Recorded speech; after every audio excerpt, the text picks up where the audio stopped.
Sir ఇప్పుడు ఇది ఢిల్లీలో మొత్తం కేజ్రీవాల్ వర్సెస్ మోడీ అంటే గత కొన్నాళ్ళని చూస్తే ఇప్పుడు అక్కడ లోపల ఏం జరిగినా ఎలాంటి అవినీతి ఆరోపణలు జరిగినా ప్రధానంగా అందరి దృష్టిని ఆకర్షించి మాత్రం కేజ్రీవాల్ వర్సెస్ మోడీ. సో వీళ్ళిద్దరి మధ్య ఎందుకు ఇంత వార్ జరిగింది? ఇప్పుడు పై చేయి అల్టిమేట్గా మోడీది అయ్యిందా? యాక్చువల్లీ మన ఈ ఆధునిక భారతీయ రాజకీయ రంగం చూస్తే రాజకీయ పార్టీలు ప్రత్యర్థి పార్టీలు అనే సంస్కృతి నుంచి ఇప్పుడు వ్యక్తిగత పోరాటాలుగా మారుతున్న సందర్భాలు మనం చాలా రాష్ట్రాల్లో చూస్తున్నాం. మొన్నటిదాకా ఆంధ్రప్రదేశ్లో జగన్ వర్సెస్ చంద్రబాబు చూసాము.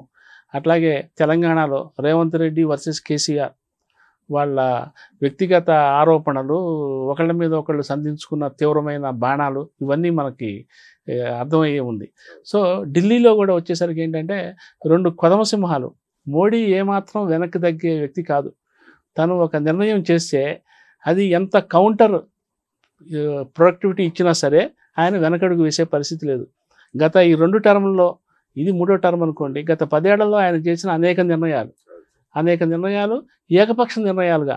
కాకపోతే బీజేపీలో ఒక క్రమశిక్షణ ఉంది కాబట్టి ఏమండి, అదే ఒక ముఖ్యమంత్రి కాంగ్రెస్లో చేస్తే సీఎం ఏకపక్ష నిర్ణయాలు తీసుకుంటున్నాడని రచ్చరచ్చ చేసేవాళ్ళు. ఏమి మినిస్టర్ల దగ్గర నుంచి ఎమ్మెల్యేల దగ్గర నుంచి కార్యకర్తల వరకు అంత ప్రజాస్వామ్యం కాంగ్రెస్లో. కానీ బీజేపీలో వచ్చేసరికి ఒకే ఒక్కడు మోడీ, అంతే. అమిత్ షా అయినా మోడీ చెప్పిన మాట వినాల్సిందే. మోడీ చెప్తారు, అమిత్ షా చేస్తారు, అంతే. సో ఇటువంటి క్రమశిక్షణ ఉన్న పార్టీలో మోడీది ఏకఛత్రాధిపత్యం. సో ఆయన అనుకున్నది చేయాలి. ఢిల్లీలో గవర్నమెంట్ మారాలి అదే అనుకున్నారు ఆయన. మొత్తానికి సరే, గతంలో వాజ్పేయి గవర్నమెంట్ ఉన్నప్పటి నుంచి ఈ ప్రయత్నాలు జరుగుతూ వచ్చినాయి. మనకు తెలుసు 93 నుంచి అనుకుంటా, 93 to 98 ఒక టర్ము 3 ముఖ్యమంత్రులు మార్చాల్సి వచ్చింది అక్కడ. ఇది ఢిల్లీ అసెంబ్లీలో మదన్ లాల్ ఖురానా చాలా పెద్ద ఆయన ఫస్ట్ సీఎం అయినారు 93లో. మదన్ లాల్ ఖురానా తర్వాత బీజేపీలో అక్కడ ఇంటర్నల్ రబ్లింగ్స్ వల్ల ఆయన కొంచెం వీక్ అయిపోయినారని చెప్పి సాహిబ్ సింగ్ వర్మని తీసుకొచ్చారు. ఓకే, గడ్డమది ఉంటుంది పెద్ద ఆయన. ఆయన కూడా చేశారు. ఆయనకు 2 ఏళ్ళు చేశారు, 96 to 98. సాహిబ్ సింగ్ వర్మ. ఇప్పుడు ఆ సాహిబ్ సింగ్ వర్మ గారి అబ్బాయే ఇప్పుడు కేజ్రీవాల్ మీద గెలిచింది, పర్వేన్ వర్మ ఏదో ఉంది. ఆయన కాబోయే సీఎం అని ఒక ఫీలర్ వస్తున్నది. ఆల్రెడీ అమిత్ షాని కలిశారని అది. సో ఆ సాహిబ్ సింగ్ వర్మ తర్వాత సుష్మా స్వరాజ్. అఫ్ కోర్స్ ఆవిడ 2 నెలలు కూడా పూర్తిగా లేదు, 98 డిసెంబర్ నుంచి ఎండింగ్ దాకా చేసినట్టున్నారు, సమ్ డేసే. సో అప్పట్లో ఆ 3 ముఖ్యమంత్రులు మార్చినా సరే బీజేపీ తట్టుకొని నిలబడలేకపోయింది. సో అది ఎప్పుడు వాజ్పేయి గారి హయాముది. కానీ మోడీ గారి హయాం అట్లా కాదు. ఇప్పుడు మనం చూస్తున్నాం, ఒక మధ్యప్రదేశ్, ఒక రాజస్థాన్, గుజరాత్, వాళ్ళ ముఖ్యమంత్రులు ఎవరు అసలు వాళ్ళు ఒక మంత్రులుగా ఉన్నప్పుడు సంగతి కానీ, ఎమ్మెల్యేలుగా ఉన్నప్పుడు సంగతి కానీ, వాళ్ళ ట్రాక్ రికార్డు కానీ దేశ ప్రజలకు తెలియదు. అంటే వాళ్ళు పరిచయం లేని నాయకులు. అక్కడెక్కడ లోకల్గా ఏమో కానీ, బట్ రాష్ట్ర స్థాయిలో కూడా పరిచయం లేని నాయకులు. కానీ మోడీ అండ్ అమిత్ షా వాళ్ళని తెచ్చి కుర్చీలో కూర్చోబెడితే అంతే సంగతులు. ఇక వాళ్ళ స్టేట్మెంట్లు కూడా మీరు చూడరు అసలు. వాళ్ళ మీద బీజేపీ పార్టీలో ఉన్న ఎమ్మెల్యేల స్టేట్మెంట్లు కూడా చూడరు, మంత్రుల స్టేట్మెంట్లు కూడా చూడరు. That is the BJP. So ఈ నేపథ్యంలో ఏంటంటే మోడీ గారికి బాగా కలిసి వచ్చింది దిస్ కైండ్ ఆఫ్ డిసిప్లిన్. అందుకని ఆయన తను అనుకున్నది చేయగలుగుతున్నారు.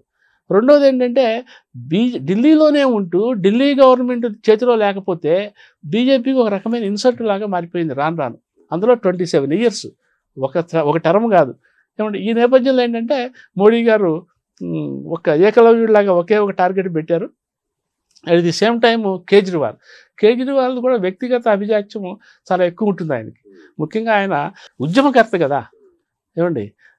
ఉద్యమకర్త దగ్గర నుంచి వచ్చారు ఆయన. లోక్పాల్ బిల్లు కోసం పోరాడి అప్పట్లో యూపీఏ గవర్నమెంట్ ఉన్నప్పుడు, ప్రణబ్ ముఖర్జీ ఉన్నప్పుడు. ఈ నేపథ్యంలో ఏంటంటే ఉద్యమకర్త నుంచి ఆయన ఉద్యమ నాయకుడి నుంచి ఢిల్లీ అసెంబ్లీ ఎన్నికల్లోకి రంగప్రవేశం చేస్తున్న సంధికాలం ఉంది చూసారా, పోటీ చేయడానికి ముందు ఆయన ఢిల్లీలో దాన్ని ఏమంటాము, సామాన్య ప్రజల దగ్గరికి వెళ్ళి ముఖ్యంగా విద్యుత్ టారిఫ్లో జరుగుతున్న లోపాలను ఎత్తి చూపటము, ట్రాన్స్ఫార్మర్ల దగ్గరికి వెళ్ళి, మీటర్ల దగ్గరికి వెళ్ళి ఎట్లా జరుగుతున్నది ఏంటి అనేది లోపాలను ఎండగట్టడం ద్వారా ఢిల్లీ ప్రజలకు చాలా దగ్గరైనాడు. అప్పుడు ఆయన ఒక ఉద్యమ నాయకుడు. ఇప్పుడు కేజ్రీవాల్ ఎట్లా ఉద్యమ నాయకుడు అయ్యి తర్వాత రాజకీయ నాయకుడిగా మారారో కేజ్రీవాల్ కూడా అదే పరిస్థితి. ఎప్పుడైతే ఆయన రాజకీయ నాయకుడిగా మారాడో ఉద్యమకారుడి నుంచి ఇక ఆయనకి సవాళ్ళు ఎదురవటం మొదలుపెట్టినాయి. ఏమండి, ముఖ్యమంత్రిగా పీఠం ఎక్కిన దగ్గర నుంచి కూడా ఢిల్లీ లెఫ్టినెంట్ గవర్నర్ రూపేణ ఆయనకి ఒక అంకుశం అనేది అడుగడుగున ఎదురవుతున్న నేపథ్యంలో ఇక మోడీ వర్సెస్ కేజ్రీవాల్ అనే రకంగా ఆయన మోడీని టార్గెట్ చేయటము, మోడీనే ప్రధాన శత్రువు, కేంద్రంలో ఎన్డీఏ గవర్నమెంట్ను కూల్చితే తప్ప ఈ రాష్ట్రాలకి మోక్షం లేదు అనే స్థాయిలో కూడా ఆయన స్టేట్మెంట్లు ఇచ్చాడు. అట్లా మోడీ వర్సెస్ కేజ్రీవాల్ మధ్య అది ఒక వ్యక్తిగత వైరంలాగా మారిపోయింది. Actually Kejriwal first term CM అయినప్పుడు ఆయన రెస్పిరేషన్ ప్రాబ్లం, ఏదో లంగ్స్ ప్రాబ్లంతో, ఏదో ఆయాసము, వాటితో ఆస్మా ప్రాబ్లంతో చాలా సఫర్ అయినాడు. చాలా సఫర్ అయ్యి కట్టుకొని కనిపించేవాడు మనకి. అప్పుడు మోడీ గారు ఆయనకు ఒక సలహా ఇచ్చాడు. అదేదో స్టేట్లో ఒక ఆయుర్వేద వైద్యుడు ఉన్నాడు, మీరు అక్కడికి వెళ్ళండి అని చెప్పి ఆయన తన పరపతి ఉపయోగించి రికమెండ్ చేసి చెప్తే ఈయన వెళ్ళాడు కూడా. అక్కడికి వెళ్ళి కొన్ని వారాల పాటు ట్రీట్మెంట్ తీసుకున్నాడు ఆయన. పర్వాలేదు, ఇప్పుడు ఆ పాత వైరాలన్నీ మర్చిపోయి ఇద్దరు ఓకే సయోధ్య ఇట్లా ఉంటే బాగుండు అని ఢిల్లీ ప్రజలు కూడా కోరుకున్నారండి. ఢిల్లీ ప్రజలే కాదు, జాతీయ స్థాయిలో జనం కూడా అట్లాగే అనుకున్నారు. ఎక్కడైనా సరే రాజకీయ నాయకులు, పార్టీలు వేరైనప్పటికీ పాలకులు, రాష్ట్ర స్థాయి పాలకులు, కేంద్ర స్థాయి పాలకులు ఒక సామరస్యంతో ఇష్యూ బేస్డ్గా పోవాలి తప్ప వ్యక్తిగత కక్షా కార్పణ్యాలతో పోకూడదు అనేది కామన్ పీపుల్ అభిప్రాయంగా ఉంది.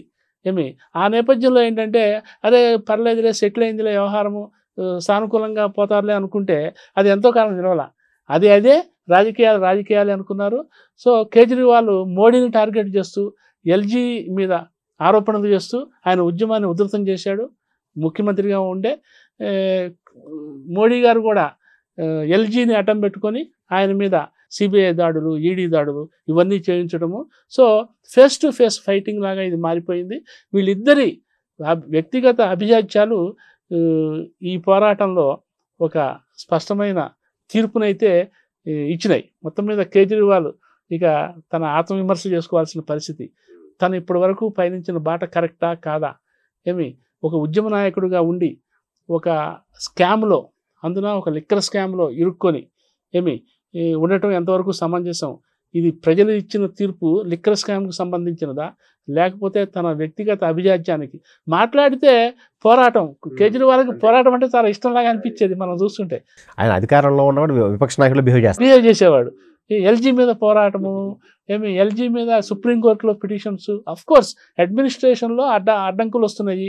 అడ్డంకులు వచ్చిన వాటిని సామరస్యంగా ఆయన్ని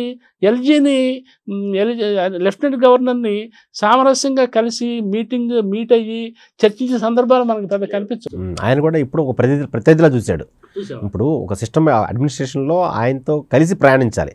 ఎందుకంటే గవర్నమెంట్ అంటే ముగ్గురు, ఆయన అసెంబ్లీ, ముఖ్యమంత్రి కలిస్తే ముగ్గురు గవర్నమెంట్.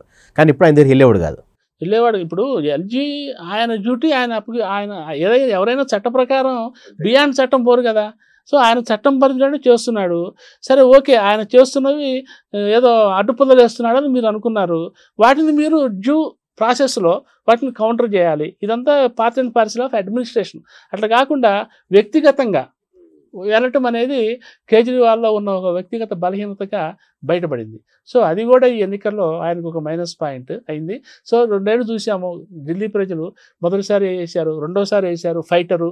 సరే ఎట్లాగైనా సరే ఈ విద్యుత్ సమస్యలు తీర్చాడు, ఆసుపత్రుల సమస్యలు తీర్చాడు, ఇంకో టర్మ్ ఇస్తే ఇంకా చేస్తాడు అని అనుకున్నారు. సెకండ్ టర్మ్ ఇచ్చారు. సో థర్డ్ టర్మ్ వచ్చేసరికి ఈ పోరాటాలు ఎక్కువైపోయినాయి. ఈ జైళ్ళు, స్కాము ఇవన్నీ చూసేసరికి ఏంటంటే ఓకే, బీజేపీ సెంటర్లో ఉన్నంతకాలం ఢిల్లీలో కేజ్రీవాల్ ఏమీ చేయలేడు అనే ఒక చేయనివ్వరు అనేది అయితే ఒక అభిప్రాయానికి వచ్చారు. ఇక ప్రజాస్వామ్యం ప్రజల చేతుల్లో ఉంది కదా, వాళ్ళ చేతుల్లో ఉంది, లాగి చేతులు పడేశారు. Thank you sir. Thank you.